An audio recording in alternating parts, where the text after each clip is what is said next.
The country, 70% Sinhalese, 23% Tamil, has been marked by a certain amount of group tension for centuries. But such tension has taken the distinctively modern form of implacable, comprehensive, and ideologically instigated mass hatred, mainly since the late SWRD. Bandaranaike was swept into the premiership on a sudden wave of Sinhalese cultural, religious, and linguistic revivalism in 1956. Himself Oxford-educated, vaguely Marxist, and essentially secularist in civil matters, Bandaranaike undermined the authority of the English-speaking and beatic Colombo patriciate by appealing openly, and one suspects somewhat cynically, to the primordial sentiments of the Sinhalese, promising a Sinhala-only linguistic policy, a place of pride for Buddhism and the Buddhist clergy, and a radical reversal of the supposed policy of pampering the Tamils, as well as rejecting Western dress for the traditional cloth and banyan of the Sinhalese countrymen. And if, as one of his more uncritical apologists claims, his supreme ambition was not to set up an outmoded parochial radicalist movement, radical racialist government, but to stabilize democracy and convert his country into a modern welfare state based on Nehru-style socialism, he soon found himself the helpless victim of a rising tide of primordial fervor, and his death after 30 hectic and frustrating months in power at the hands of an obscurely motivated Buddhist monk was merely that much more ironic. The first definitive move toward a resolute popularly based social reform government led therefore not to hated national unity, but to the reverse, increased linguistic, racial, regional, and religious parochialism, a strange dialectic whose actual workings have been well described by Riggins. The institution of universal suffrage made the temptation to court the masses by appealing to traditional loyalties virtually irresistible, and led Bandaranaike and his followers to gamble unsuccessfully, and it turned out on being able to tune primordial sentiments up before elections and down after them. The modernizing effort of his government in the fields of health, education, administration, and so on threatened the status of consequential rural personage monks, Ayurvedic doctors, village school teachers, local officials, who were thereby rendered that much more nativistic and insistent upon communal tokens of reassurance in exchange for their political support. The search for a common cultural tradition to serve as the content of the country's identity as a nation, now that it had become somehow a state, led only to the revivification of ancient and better forgotten Tamil Sinhalese treacheries, atrocities, insults, and wars. the eclipse of the Western educated urban elite, within which class loyalties and old school ties tended to override primordial differences, removed one of the few important points of amicable contact between the two communities. The fair stirrings of fundamental economic change aroused fear that the position of the industrious, frugal, aggressive Tamils would be strengthened at the expense of the less methodical Sinhalese. The intensified competition for government jobs, the increasing importance of the vernacular press, and even government-instituted land reclamation programs, because they threatened to alter population distribution and so communal representation in the parliament, all acted in a similarly provocative manner. Ceylon's aggravated primordial problem is not a mere legacy, an inherited impediment to her political, social, and economic modernization.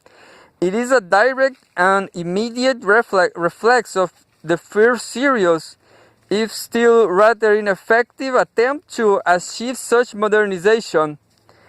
And this dialectic, variously expressed, is a generic characteristic of new stage politics. In Indonesia, the establishment of an indigenous unitary state made the fact that the thinly populated but mineral-rich outer island produced the bulk of the country's foreign exchange earnings, while densely populated, resource-poor Java consumed the bulk of its income, painfully apparent in a way it could never become in the colonial era, and a pattern of regional jealousy developed and hardened to the point of armed revolt.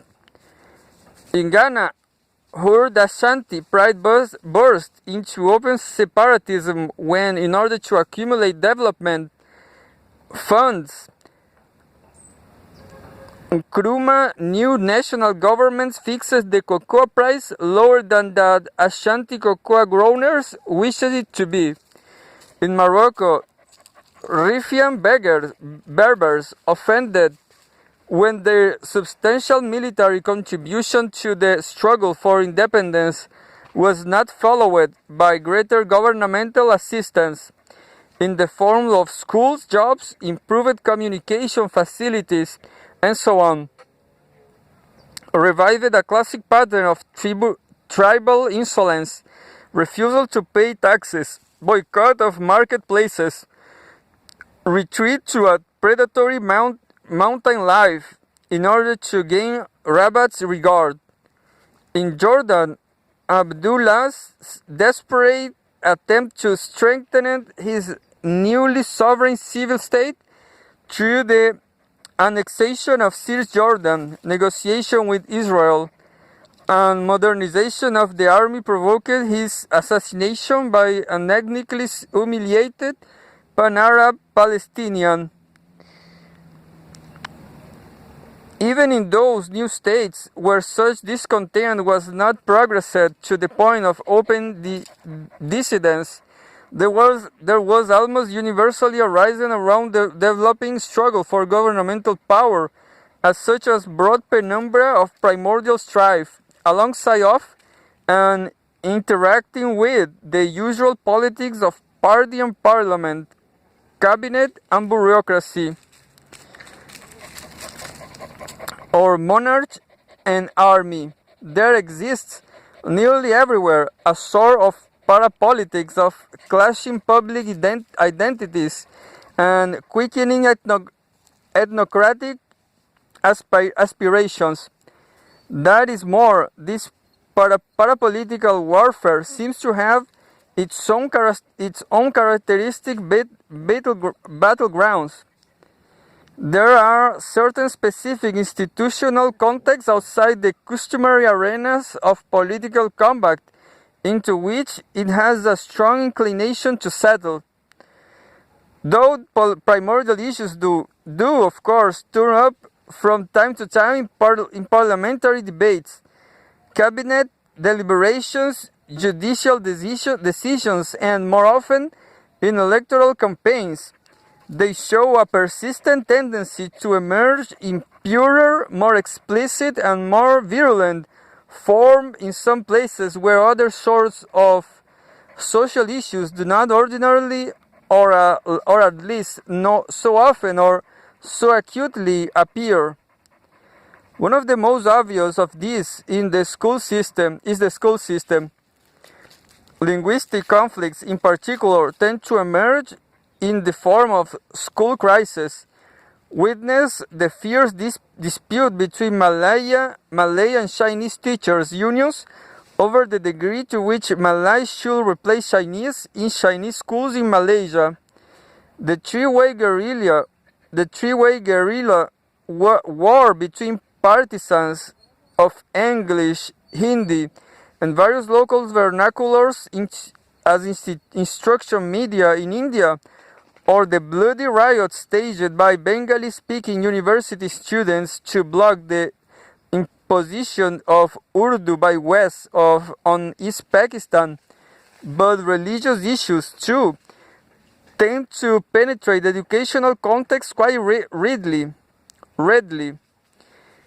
In Muslim countries, there is the enduring question of the reform of traditional Quranic schools toward Western forms. In the Philippines, there is the clash between the American introduced tradition of the secular public schools and the intensified clerical effort to increase the teaching of religion in such schools.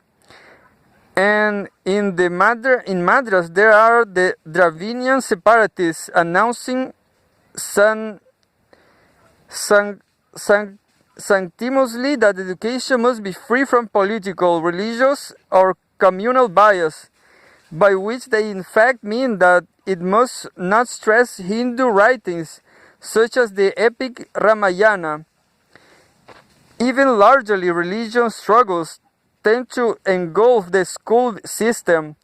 In Indonesia, the rise of provincial discontent was accompanied by a competitive multiplication of local institutions of higher learning, to the point where, despite of the extreme shortage of qualified instructors, there is now factually in nearly every major region of the country monuments to past resentment, and perhaps cradles for future ones. And a similar pattern may now be developing in Nigeria. In the general strike, in the classical political expression of class warfare, and the coup d'etat of the struggle between militarism and parliamentarism. When the school crisis is perhaps becoming the classical political or parapolitical expression of the clash of primordial loyalties. There are a number of other poles around which parapolitical vortices tend to form, but so far as the literature is concerned, they have been more noted in passing than analyzed in detail.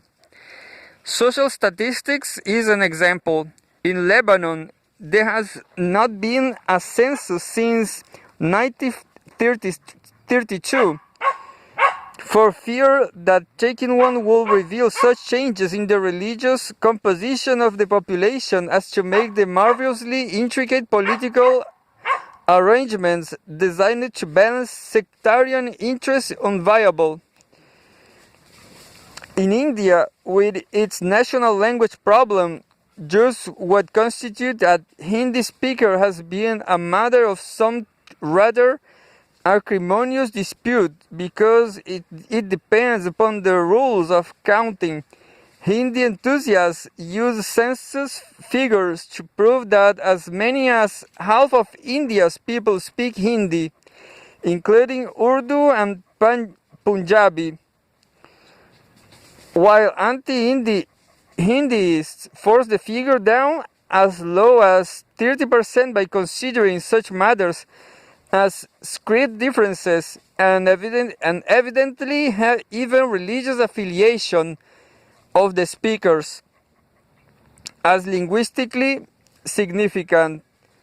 Then, too, there is a closely related problem of what, in connection with the strange facts that according to the 1941 census of the India, there were 25 million tribal peoples, but in the 1951 census, only 1.7 million. Weiner has aptly called it genocide by census redefinition. In Morocco, published figures for the percentage of the population that is Berber run all the way from 35 to 60%. And some nationalist leaders would like to believe or have others believe that the Berbers are a French invention altogether. Statistics, real or fancied, concerning the ethnic composition of the civil service are a favorite weapon of primordial demagogues virtually everywhere, being particularly effective where a number of local officials are members of a group other than the one they administrate. And in Indonesia, a leading newspaper was banned, and the aid of the regionalist crisis for printing in mock innocence a simple bar repising exports earning and government expenditure by province. Dress in Burma. In Burma, hundreds of frontier tribesmen brought to Rangoon for Union Day to improve their patriotism are kindly sent home with gifts of Burmese clothing. Historiography in Nigeria, a sudden proliferation of tendentious tribal histories strengthens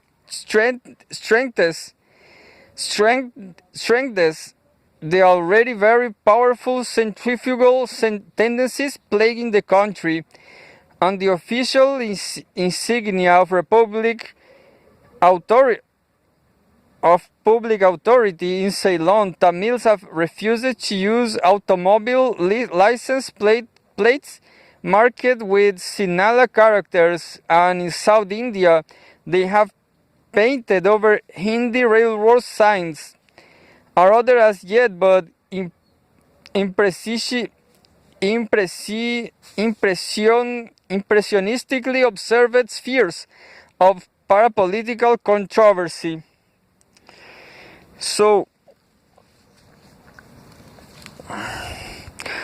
also in the rapidly expanding complex of tribal unions, caste organization, ethnic fraternities, regional associations, and religious sodalities that seems to be accompanying urbanization in virtually all the new states, and has made the major cities, in some of them Lagos, Beirut, Bombay, Medan, cauldrons of communal tension. But details aside, the point is that there swirls around the emerging governmental institutions of the new states and the specialized politics they tend to support a whole host of self-reinforcing whirlpools of primordial discontent, and that this parapolitical maelstrom is in great part an outcome, to continue the metaphor, a backwash of what process of political development itself. The growing capacity of the state to mobilize social resources for for public ends, its expanding power, roils primordial sentiments, because given the doctrine that legitimate authority is but an extension of the inherent moral cohesiveness such sentiments possess to permit oneself to be ruled by men of other tribes, other races, or other religions, is to submit not merely to oppression, but to degradation, to exclusion from the moral community as a lesser order of being whose opinions, attitudes, wishes, and so on simply do not fully count, and those of children, the simple-minded, and the insane do not fully count in the eyes of those who regard themselves as mature, intelligent, and sane. Though it can be moderated, this tension between primordial sentiments and civil politics probably cannot be entirely dissolved.